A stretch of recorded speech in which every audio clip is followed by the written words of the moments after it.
A warm welcome to all our guests and our listeners and our viewers from all over the world. I'm your host, Abhay Wadhwa, and really delighted to have on our show again, Kay Sargent. She's a visionary, a person who questions the zeitgeist that we live in, especially in workspace design. There are a few of us who are questioning if all of these happenings that have come to us, if this is leading us to a new paradigm.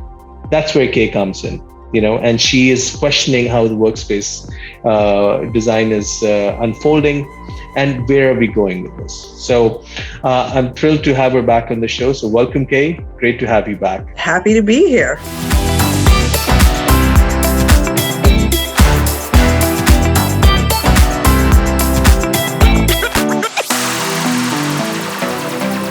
When we talk to CEOs and when we talk to heads of corporate real estate, what are the big 5 issues that are really impacting them right now? And of course, we all know health, safety, and well-being is the number one concern. Second thing is remote work and working from home. So we all had to figure that out really, really quickly. Some people have been working from home for 20 years. Others, it's a brand new experience. I think the bottom line is that not everybody can work from home. What are we doing to enticing them back to the office if we want them to come back? And so the third point is that purpose of place. What is the purpose of our shared workspaces and what should that be going forward? Because I think we need to create more compelling spaces. The fourth big thing that companies and CEOs are really looking at is how do we ensure business resiliency? We talked about productivity. Productivity isn't the only thing that people care about. It should be about, are we innovating fast enough to stay relevant? What is the quality of what we are producing? Are we investing in our professionals and their professional development and mentoring and transferring knowledge? What is happening to our corporate culture? And then the fifth of the big 5 is about environmental, social, and government. There have been a lot of things that have happened in the last 18 years with social injustice and social unrest. And so companies are grappling with this more and more, and they're more concerned about climate change and being carbon neutral, concerned about neurodiversity and social equity and being welcoming and inclusion. And they're more concerned about the governances and just the policies and practices and how they're functioning going forward. There's a great quote, I think it's by Tonya Allen, that says, diversity is about counting people. Inclusion is about making people count. I think for a long time, we've tried to boil the workplace down to the common denominator. And by doing that, we've made it so that we're designing for the typical person. But I defy anybody to define who is the typical person today. Right. I don't think that exists. And so we need to stop creating spaces that are geared towards a typical person when there isn't one. We need to create workspaces that are more vibrant, that are more varied, that give people options and give them control so they can navigate through those spaces and feel more comfortable and find spaces that are suited to them. And we need to do that consciously. In our research over the last 18 months, we really kind of have found some key findings. Returning to the office of yesterday is not the answer. We know that we need a new system, a new ecosystem of space. And we're really kind of calling that kind of the hub, home, spoke model. That we need to empower people. People need to have options and choices. That we need to shift from everything being very fixed to things being more fluid. That we need to really rethink the purpose of place. And we talked about that a little bit. Access is the new ownership. You don't have to own everything. You just need access to it. That we need to leverage technology more effectively. It can really help take us to the next level. That we need to go beyond sustaining. We need to stop talking about sustainability. Nobody wants just to sustain. We want to thrive. We need to regenerate. And we need to do this not only with the environment, but with human health, safety, and well-being. That we need to rethink how we deliver space. Maybe there's a different model that we need to be thinking about, and that we need to design for all. We can't keep designing for the average typical person.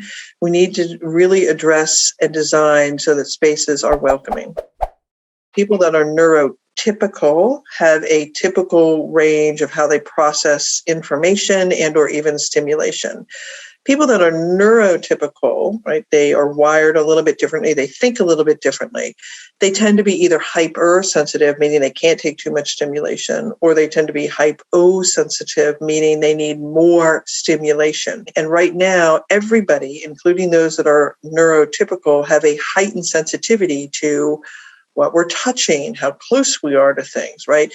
And so our sensory intelligence and our sensory stimulation and the way we design neurodiverse individuals really is becoming much more impactful to the greater population.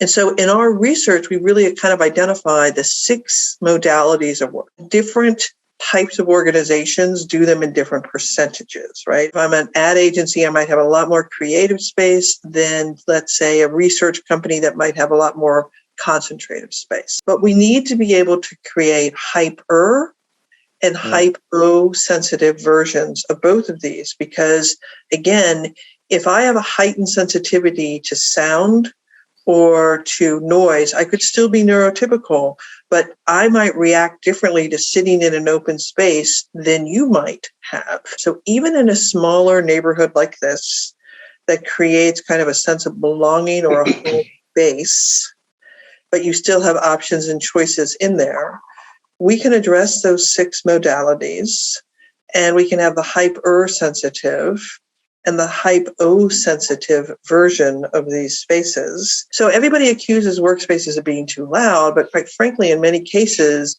it's not. They just don't have the right level of acoustics. And so we want that right level of acoustics for the activity. And the level of acoustics should change, just like the level of lighting should change to support the activity. So we need to zone things appropriately. In the concentrative areas, you're going to have maybe an average lighting level, and you're going to have quiet space, and it's going to be more subdued. In contemplated areas, again, you want maybe a little bit of a hum, maybe a little music or whatever, but maybe different lighting levels as well. Then you get into that kind of create space or that communal space where you're kind of working on individual things, but you can do it in a group setting, and you want to be able to have a conversation with somebody without feeling like you're disturbing everybody else. So you want that energy, right? If it's too dead, it feels odd or creepy. So you want that general buzz, good lighting level, bright spaces, right? Good natural light, etc. Then you get into those where you're congregating and you're meeting, and you got a little bit higher level, and you want people to be able to, use their full voice and have these dialogues and exchanges without feeling like they're bothering everybody. And then you've got social areas where you really want to have, brighter lights and maybe brighter palettes and a higher level of engagement, maybe music or sound or things like that. If we're intermixing these spaces, we've got a problem. And we always say, this is a 1, a 2, a 3, 4, 5, and a 6. If you've got a bunch of 6 spaces next to a 1, you've got a problem, not only from a lighting standpoint, but from an acoustic standpoint and a just visual distraction. So zoning is really, really critical. But even in a small neighborhood like this, I can address the 6 modalities of work. I can zone it appropriately, and I can have hypo and hyper versions with variety and choice, but still people feel like this is my home base. They have a sense of belonging. They have a predictable kind of space to go to, and they have everything that they need access to.